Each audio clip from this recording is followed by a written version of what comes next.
أعوذ بالله من الشيطان الرجيم بسم الله الرحمن الرحيم. Au nom d'Allah, le tout miséricordieux, le très miséricordieux. Par ceux qui arrachent violemment, et par ceux qui recueillent avec douceur, et par ceux qui voguent librement, puis s'élancent à toute vitesse et règlent les affaires.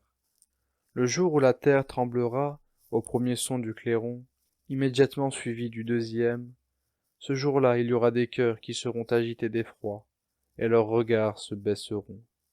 Ils disent: quoi? Serons-nous ramenés à notre vie première, quand nous serons ossements pourris? Ils disent: ce sera alors un retour ruineux. Il n'y aura qu'une sommation, et voilà qu'ils seront sur la terre ressuscités. Le récit de Moussa était-il parvenu, quand son Seigneur l'appela dans Toa, la vallée sanctifiée? Va vers Pharaon, vraiment il s'est rebellé.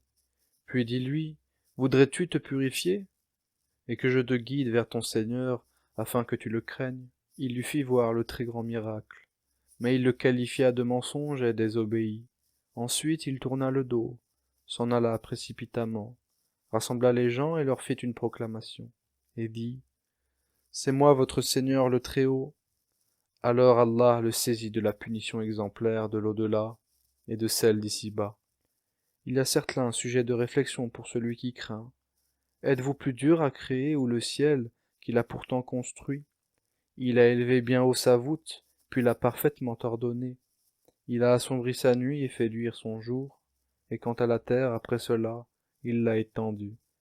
Il a fait sortir d'elle son eau et son pâturage, et quant aux montagnes, il les a ancrées. Pour votre jouissance, vous et vos bestiaux.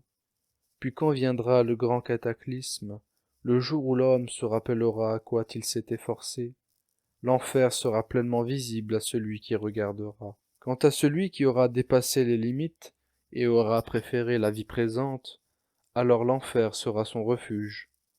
Et pour celui qui aura redouté de comparaître devant son Seigneur et préserver son âme de la passion, le paradis sera alors son refuge. Il t'interroge au sujet de l'heure.